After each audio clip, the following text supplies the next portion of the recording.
the social media handles and pages of this particular outlet, which is an important diaspora outlet, has been blocked, are actions which yet again highlight the hypocrisy of Canada towards freedom of speech. Trudeau किस प्रकार से five eyes के बदौलत दम भरा करते थे, वो ये सोचते थे कि फाइव आइज के द्वारा भारत को आंख दिखाया जाएगा। जयशंकर जी ने बड़ा क्लियरली बोला कि देखिए यार, दिस इज नॉट एक्सेप्टेबल। जिस तरह की चीजें स्पेशली वेस्टर्न कंट्रीज के अंदर हो रही हैं, दीज आर नॉट एक्सेप्टेबल। और स्पेशली हम लोग जो चीजें कनाडा में देख रहे हैं, these are absolutely not acceptable, जो चीजें चलती हैं।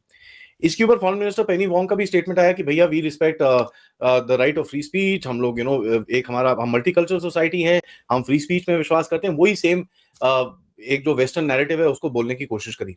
यहाँ पर जयशंकर जी ने उनको बोला, जी ठीक है, जो भी है फ्री स्पीच ठीक है, but there is a line and length to it and that needs to be maintained. तो वहां पर जयशंकर जी ने उनको थोड़ा सा जोर से झटका मारा था in front of the press. Speech तब तक इनको अच्छा लगता है जब तक प्रेशर सामने वाले पे है। जैसे ही थोड़ा सा भी प्रेशर इन पे आया, फ्रीडम ऑफ स्पीच बन जाता है खतरा, साइबर थ्रेट और जो भी आप कह लीजिए।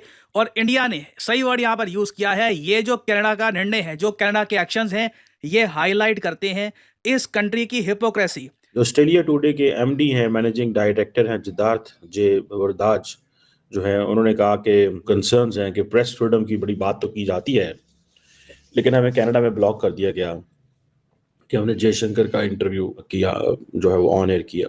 तो जो मंदिर में अटैक हुए उसके खिलाफ डॉक्टर जयशंकर जी ने भी कहा और ऑस्ट्रेलिया ने भी कनाडा को खरी खोटी सुना दी। अब दोस्तों इसके बाद कनाडा का गुस्सा फूटा। किसके ऊपर फूटा? तो फूटेगा भी किस पे? ना तो वो ऑस्ट्रेलिया को कुछ बोल सकता है, भारत को तो बोल के उसने देख ही लिया उसका क्या हश्र हुआ है। नतीजन उसने ऑस्ट्रेलिया टुडे को बैन कर दिया and highlight the hypocrisy of Canada's freedom of speech. अब ऐसा लग रहा है कि इसी फाइव आइज में भारत की वजह से क्या दरार पड़ रहा है। नमस्कार दोस्तों, जय हिंद। आज फिर पूरी दुनिया के सामने कनाडा का पाखंड सामने आ गया। भारतीय विदेश मंत्री डॉक्टर एस जयशंकर और ऑस्ट्रेलिया विदेश मंत्री पेनी वोंग की जॉइंट प्रेस कॉन्फ्रेंस को दिखाने वाले चैनल को ब्लॉक करके कनाडा ने अपने पैरों पर खुद कुल्हाड़ी मार ली है और दुनिया के सामने अपना पाखंड दिखा दिया है। दुनिया भर में फ्रीडम ऑफ स्पीच के नारे लगाने वाले ट्रूडो एक इंटरव्यू के डर से चैनल को ही कनाडा में ब्लॉक कर दिया। कनाडा के पीएम जस्टिन ट्रूडो अपने देशवासियों से डर गए हैं कि कहीं हमारी पोल न खुल जाए। उनकी ये हरकत बताती है कि वो सच का सामना नहीं करना चाहते। विदेश मंत्री एस जयशंकर ने इंटरव्यू में 3 चीजों पर बात करी थी। पहला, कनाडा द्वारा किसी भी विशेष सबूत के आरोप लगाना। दूसरा, कनाडा में भारतीय राजनीतिकों की अशिकार्य निगरानी करना। तीसरा, कनाडा में भारतीय विरोधी तत्वों को राजनीतिक स्थान दिया जाना। खालिस्तानी आतंकी निज्जर की कनाडा में हुई हत्या को मुद्दा बनाकर जस्टिन ट्रूडो सरकार भारत को घेरने की शुरुआत की थी, लेकिन अब वो अपने ही बनाए दलदल में फंसते जा रहे हैं। विदेश मंत्रालय ने कनाडा के इस कदम पर आश्चर्य व्यक्त करते हुए कहा कि इस कदम से कनाडा का पाखंड दिखाता है। कनाडा के बारे में कनाडा को तो काफी जोर से झटका मारा गया कि साहब देखो ऐसा है। वी नो दैट जयशंकर जी और ऑस्ट्रेलियन फॉरेन मिनिस्टर पेनी वोंग का जो एक प्रेस कॉन्फ्रेंस हुआ था, जहां पर बेसिकली ये खालिस्तान के ऊपर, एक खालिस्तानी सेपरेटिस्ट के ऊपर एक सवाल पूछा गया था, एंग्लो साक्सन खालिस्तानी टेररिस्ट के ऊपर एक सवाल पूछा गया था। जयशंकर जी ने बड़ा क्लियरली बोला कि देखिए यार, दिस इज नॉट एक्सेप्टेबल। जिस तरह की चीजें स्पेशली वेस्टर्न कंट्रीज के अंदर हो रही हैं, दीज आर नॉट एक्सेप्टेबल। और स्पेशली हम लोग जो चीजें कनाडा में देख रहे हैं, these are absolutely not acceptable, जो चीजें चलती हैं। इसके ऊपर फॉरेन मिनिस्टर पेनी वोंग का भी स्टेटमेंट आया कि भैया we respect the right of free speech. हम लोग एक हम मल्टीकल्चरल सोसाइटी है, हम फ्री स्पीच में विश्वास करते हैं। वही सेम एक जो वेस्टर्न नैरेटिव है उसको बोलने की कोशिश करी। यहाँ पर जयशंकर जी ने उनको बोला, जी ठीक है, जो भी है फ्री स्पीच ठीक है, but there is a line and length to it and that needs to be maintained. तो वहां पर जयशंकर जी ने उनको थोड़ा सा जोर से झटका मारा था in front of the press. Now ये ऑस्ट्रेलिया टुडे में आ रहा था and as a matter of fact Australia Today basically ये प्रेस कॉन्फ्रेंस के 2-3 घंटे के बाद ऑस्ट्रेलिया टुडे को कनाडा ने ब्लॉक कर दिया। तो यहाँ पर जो हमारा स्टेटमेंट आया कि we understand that social media pages have been blocked. This happens hours after EAM Jaishankar and Australian foreign minister's presser, we were surprised and highlights the hypocrisy of Canada's freedom of speech। यहाँ पर देखिए, मैं आपको थोड़ा सा hypocrisy और दिखाता हूँ। आपको पता ही है खालिस्तानी टेररिस्ट ने काफी हद तक यहाँ पर अटैक्स करे हैं। एंड अगर आप देखेंगे कि साहब अभी ये पील रीजनल पुलिस जो है, उन्होंने 4 लोगों को अरेस्ट करा है, जिनके अंदर राजेंद्र बैनर्जी, अरमान गहलोत, अर्पित और एक और जने हैं जिनको अरेस्ट करा है for the incitement of violence allegedly in the Brampton area. यहाँ पर एक भी अभी तक खोतेस्तानी कनेडियन टेररिस्ट को अरेस्ट नहीं करा है, लेकिन अभी वो हिंदुओं पे अरेस्ट करना शुरू हो गए। तो दिस एक्चुअली और tells you the freedom of speech की जो हिपोक्रेसी है, कनाडा किस तरह आगे चलता है। और जो डिक्टेटर ट्रूडो है वो अपनी कंट्री में और दूसरों को सिखाने के लिए फ्रीडम ऑफ स्पीच और डेमोक्रेसी करता है, लेकिन एक छोटा सा इंटरव्यू अपने कंट्री में एयर होने नहीं देता। तो आपको समझ में आना चाहिए कि वो कितना हद तक गिर चुका है, कितने हद तक उसकी हालत खराब हो रखी है अपनी कंट्री के अंदर। तो चलिए let him continue, that's not a problem. Peel police ने बाय द वे इस 4 अरेस्ट के बारे में ट्वीट करा है, लेकिन आपको फनी चीज दिखेगी, उसमें ट्वीट में कमेंट्स ब्लॉक्ड है। तो ये भी अगेन दोबारा दिखता है कि भाई किस तरह का एक फ्रीडम ऑफ स्पीच चल रही है। इंडियन डिप्लोमेट्स के बारे में न्यूज आई थी कि भाई वो अंडर सर्वेलेंस डाले गए, which is absolutely not acceptable. इसका स्टेटमेंट पहले भी आया था और उसको दोबारा रिट्रेस किया गया। यहां पर मोदी साहब का एक बड़ा स्ट्रॉन्ग ट्वीट आया था कि भैया ये जो डिलिबरेट अटैक किया गया था हिंदू टेम्पल्स के ऊपर, this is not acceptable. Deliberate attack बड़ा ही स्ट्रॉन्ग वर्ड है, क्योंकि जब भी आप डिलिबरेट अटैक बोलते हो, आप बोलते हो ये प्री प्लान्ड अटैक है and approved at the highest level.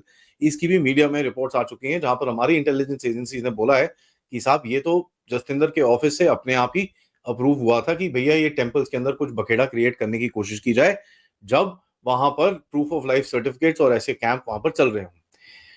और यहाँ पर हमारी एमईए की तरफ से बोला गया कि we condemn the attack on the temple in Brampton and as a matter of fact Canadian government का रूल ऑफ लॉ अपहोल्डिंग के ऊपर काफी डाउट्स आ रहे हैं, ऐसी भी बात करी गई। एंड यहाँ पर एक और जो स्टेटमेंट ये जो दिया गया कि भैया हमारे पास बहुत बड़ा डायस्पोरा है कनाडा के अंदर एंड उनको डॉक्यूमेंटेशन चाहिए होती है पेंशन्स के लिए, और ये काउंसलर कैंप्स हम लगाते रहते हैं, जिसके लिए हमने कनेडियन अथॉरिटी से सिक्योरिटी मांगी थी। हमने बोला था कि साहब आप उनको सिक्योरिटी दे दो, ये इस मंदिर में हो रहा है, ये हमारा प्रोग्राम है, अब ये चीजें कर रहे हैं। तो हमने मांगी थी, लेकिन वो सिक्योरिटी कनेडियन अथॉरिटीज ने नहीं दी। उन्होंने डॉक्टर जयशंकर का इंटरव्यू किया, लेकिन उसको कनाडा में बैन कर दिया। जो ऑस्ट्रेलिया टुडे के एमडी हैं, मैनेजिंग डायरेक्टर हैं जिद्धार्थ जे वरदाज, जो है उन्होंने कहा कि हमें ये जो कंसर्न्स हैं कि प्रेस फ्रीडम की बड़ी बात तो की जाती है, लेकिन हमें कनाडा में ब्लॉक कर दिया गया कि हमने जयशंकर का इंटरव्यू जो है वो किया, जो है वो ऑन एयर किया। ये जो चीज़ है बकौल ऑस्ट्रेलिया टुडे, ये जो चीज़ है वो कहते हैं कि ये हमने हमारे लिए एक अनप्रेसिडेंटेड है, हम ये एक्सपेक्ट नहीं कर रहे थे एंड हमें इस चीज़ की रियलाइजेशन नहीं थी कि ऐसे हो सकता है।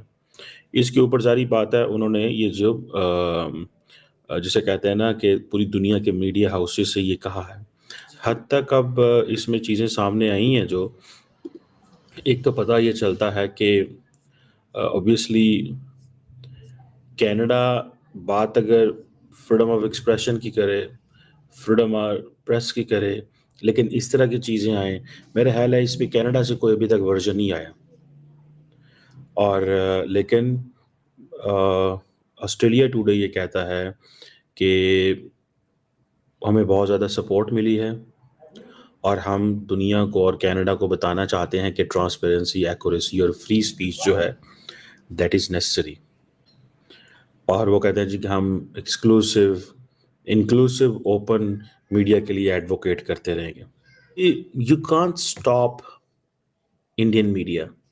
Indian media is powerful. आप अगर Indian media versus the rest of the media का मुकाबला शुरू कर देना, तो देखिए इंडियन मीडिया आपको नहीं खड़ा होने देगा।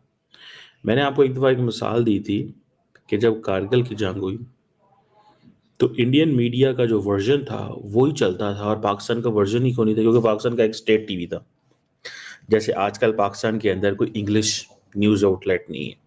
इंडियन जो डियास्पोरा बाहर बैठा हुआ है ना, वो बाहर बैठ के भी इंडिया के नेशनल इंटरेस्ट को प्रमोट करता है। और आपको पता है हमारे जो लोग बाहर बैठे हैं वो सारे पाकिस्तान के खिलाफ जहर उगलने के लिए तैयार बैठे हुए हैं। सारे पाकिस्तान के खिलाफ जहर उगलने के लिए तैयार बैठे हुए हैं और उनका फोकस ये है कि कैसे हम पाकिस्तान के खिलाफ काम। आपको पता है, you will be shocked to know, those don't know, Pakistan के जो सहाफ़ी स्टेट डिपार्टमेंट में है, पाकिस्तान के जो हाफिज जो सहाफ़ी स्टेट डिपार्टमेंट में, ट्रस्ट मी, वो सारा टाइम पाकिस्तान के खिलाफ सवाल कर रहे होते हैं, वो पाकिस्तान को टारगेट कर रहे होते हैं।